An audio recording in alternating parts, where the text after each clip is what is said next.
Amen. Praise the Lord. We are in week 5, day 5 of our Holy Word for Morning Revival. And the Bible verse, let's read it together. 2 Corinthians chapter 12, verse 1. To boast is necessary, though indeed not expedient, yet I will come to visions and revelations of the Lord. 2 Corinthians 12:5, on behalf of such a one I will boast, but on behalf of myself I will not boast, except in my weaknesses. So in 2 Corinthians chapter 12, Paul speaks of boasting, yet not in the natural way. He mentions visions and revelations of the Lord, but he is very careful not to exalt himself. Instead of drawing attention to his spiritual experiences, Paul deliberately hides himself and turns the focus away from personal glory. So Paul's real emphasis is revealed in verse 5. He chooses to boast only in his weaknesses. According to the ministry, genuine revelation does not make a person proud or self-confident. Rather, it brings a deep realization of our weakness and our need for Christ. So the more Paul saw the law of the Lord, the more he knew that he himself was nothing. And this shows us a crucial spiritual principle. Revelation leads to weakness, and weakness opens the way for Christ to be expressed. And God's intention is not that we would be strong in ourselves, but that Christ would be everything in us and through us. Let's read the paragraph. Should we not bear testimony? Yet we should. Paul did so. And multitudes of God's children from generation to generation have done so too. But bearing testimony is one thing. Delighting in exhibiting one's experience is quite another. What is our object in testifying? The love of hearing one's own voice and the desire to be helpful to others are two totally different things. We testify because there is a problem and we have to speak about it. When the Lord leads, we should testify because we want to render help to others. Paul testified in 2 Corinthians 12, but he did not lightly disclose his experience 14 years earlier. He did his experience for 14 years, and no one knew about it. Even when he talked about this experience, he did not disclose everything. He only mentioned the fact that he received a revelation and heard unspeakable words. Even today, the third heaven is still a mystery, and we still do not know what it is like. So, we should indeed bear testimony as Paul did and as God's people have done throughout the generations. However, there is a crucial difference between testifying to help others and exhibiting our experiences for ourselves. So the motive is everything.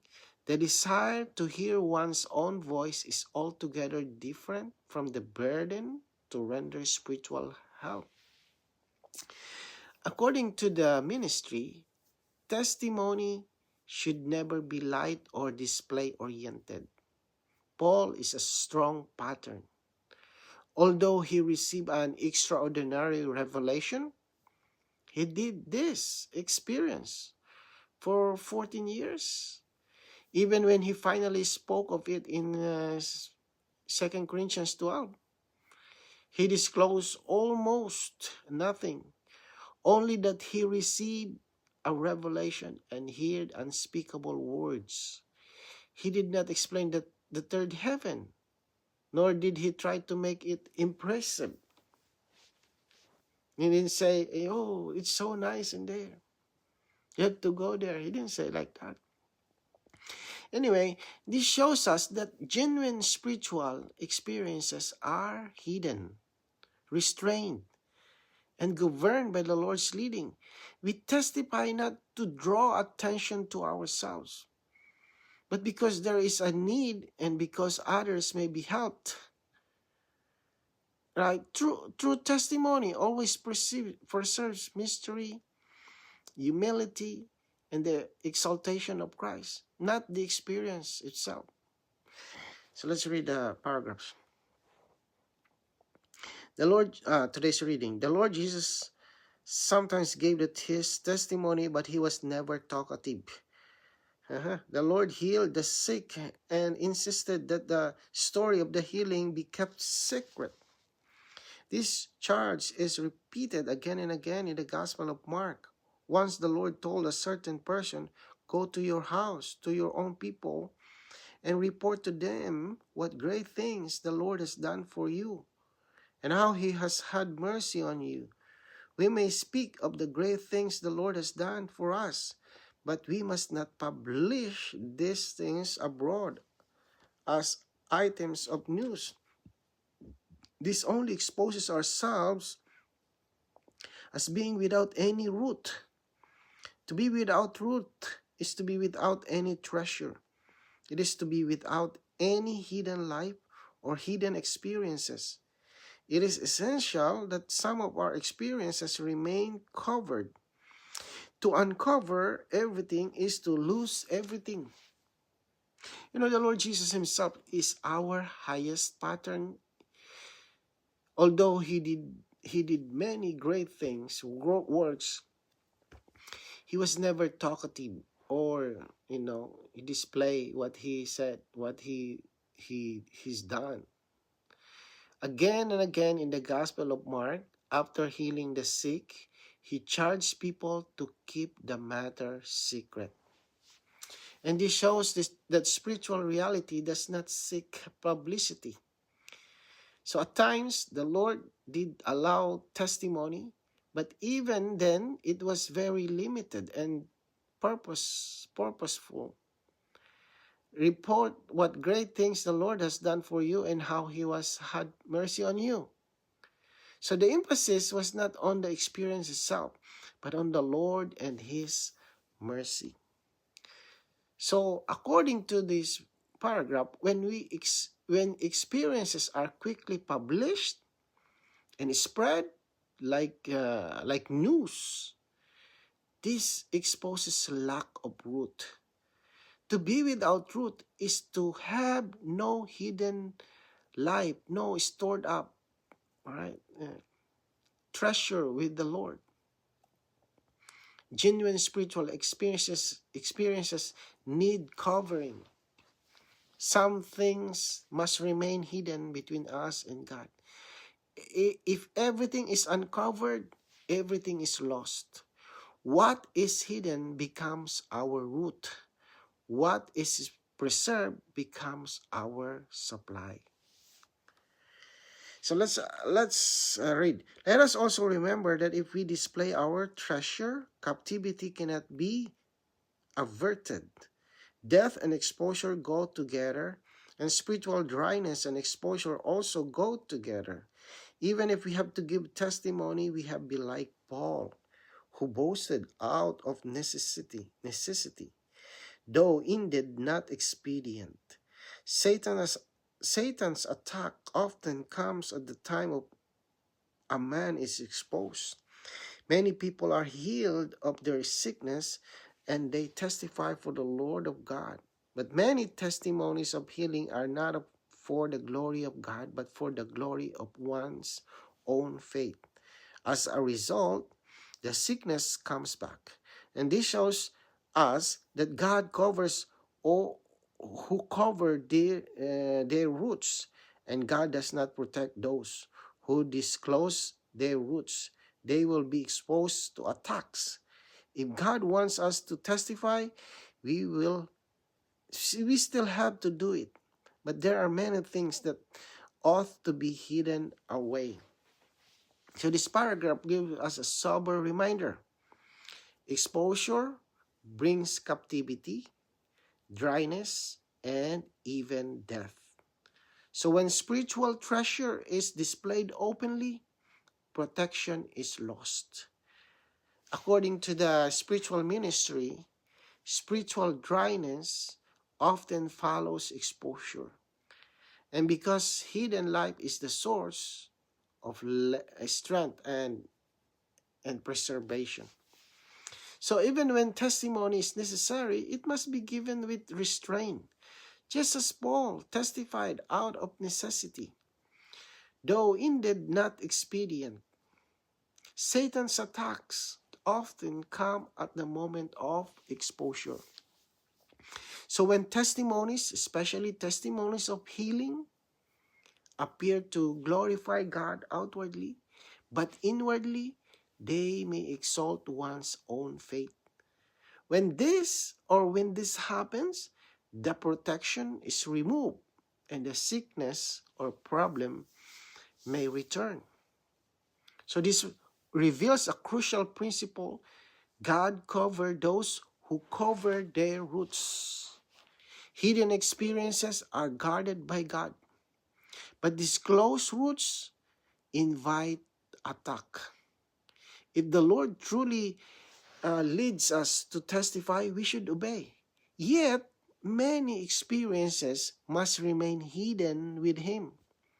Preservation lies not in display, but in covering. Right? Let's read. The same applies to our work. By His grace and mercy, God has accomplished something through us. But remember that what He has accomplished is not a matter for advertisement or material for propaganda.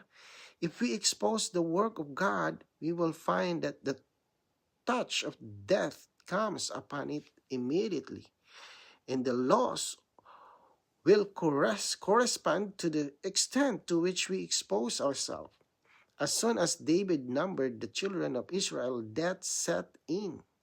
May God deliver us from this kind of exposure. So this principle applies not only to personal experience, but also to the Lord's work. Whatever God accomplishes through us is by His grace and mercy, not something for advertisement or propaganda. Once the work of God is exposed, the touch of death follows, and the loss matches the degree of exposure. An example, the David's numbering of the children of Israel is a solemn example. That's a solemn example. What was meant to be a display became, what was meant to be a display became the cause of death.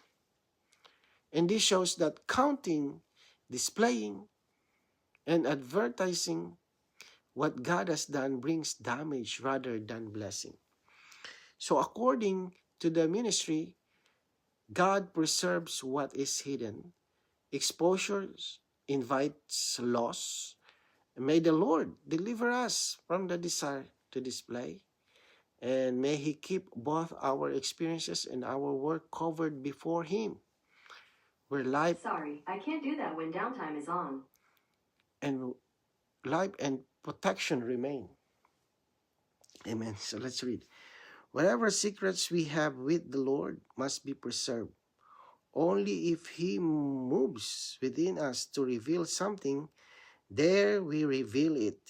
If He wants us to share some experience with a brother, we dare not withhold it, for that would be violating a law of the members of the body of Christ. One law of the members of the body of Christ is fellowship. Once we suppress this law, the flow stops. But I trust we shall also learn the need for safeguarding the hidden part we have before the Lord. No root should be exposed. So whatever secrets we have with the Lord must be carefully preserved. We should never reveal anything unless the Lord Himself moves within us to do so. So revelation must come from His leading, not from our impulse. So at the same time, there is a law in the body of Christ, the law of fellowship. If the Lord burdens us to share an experience for the sake of a brother or sister, we should not withhold it. Share it. To suppress this fellowship is to stop the flow of life in the body. So therefore, we must learn this balance. Obey the inner moving of the Lord in fellowship, yet safeguard what is hidden before Him. So, some experiences are for mutual supply. Others must remain covered. No root should ever be exposed. Life is preserved in what remains hidden with the Lord. Right. So anyway, praise the Lord Jesus. Thank you, Lord, for your message today, Lord. Cause us to be a person who believes in you, that our roots should always be covered, not being exposed, so that the enemy can never attack us. And our roots, our experiences through you should be always covered and be hidden. Lord, we only share our experiences to you only if you tell us to do so. Lord, for the sake of the body, for the building of the body, Lord, if you say so, we can share what we experience to you. Lord, keep us in an enjoyment and experiencing you day by day. So the more we experience you, Lord, the more our roots being deeply rooted. We praise you, Lord Jesus. Amen.